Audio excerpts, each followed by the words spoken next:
जंगल भितर गोटे पोखरी थिला। से पोखरीर पानी ना भारी मीठा।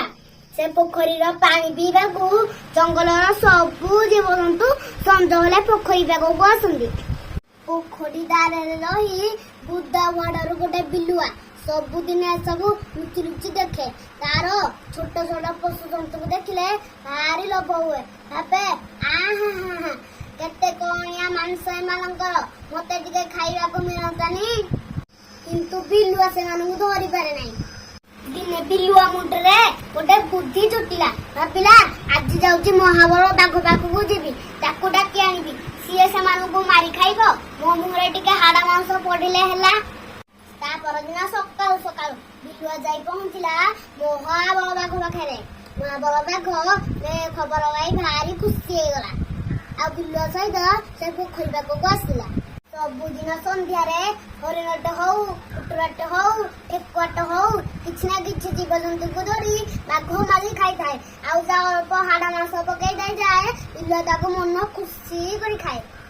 संज बेले जड़े शिकारी से पोखरी बाट दे जाउथिला। पोखरी चारिपटे एते जीवजंतु देखी शिकारी जनक भाबिला आज एटिके जी पशु शिकार करिबा। एतिके बेले बाघ आसी पहुंचिला। आउ ता पछे पछे बिलुआ से माने बुद्धा वाडर चक्की बसले। बाघ त मनुष्य रसना बारी बारे से नाक टेकी चारि आडू जाइला। आ देखि पाइला जने बाघ से पोखरी आडू मुह करी ठिया आइची।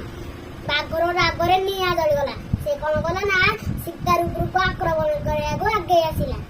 किंतु बाघ त भाई चला से कोन कला ना बाघ आडू तीर जकी छाडी गेला। किंतु चतुर बाघ तीर देखी कड़ हो गला। आ तीरटा सीधा जाइकी पशिगला बिलुआ पेटरे। बिलुआ से एठा खिउचिदेला। किंतु बाघ बाघको भी छाडिलानी। से कोन कला ना ता पाखरे थिबा सबुडु विषाक्त बाघको बाघ उपरको छाडी देला। शेषरे बाघडी छोट बड़ हेकी मरी गला। आ से इनठु बन जीवजंतुकर आनंदर सीमा रहिलानी। सांग माने मो कपटी आपन केमति लाइला कमेंट करी जणाइबे। Bye bye.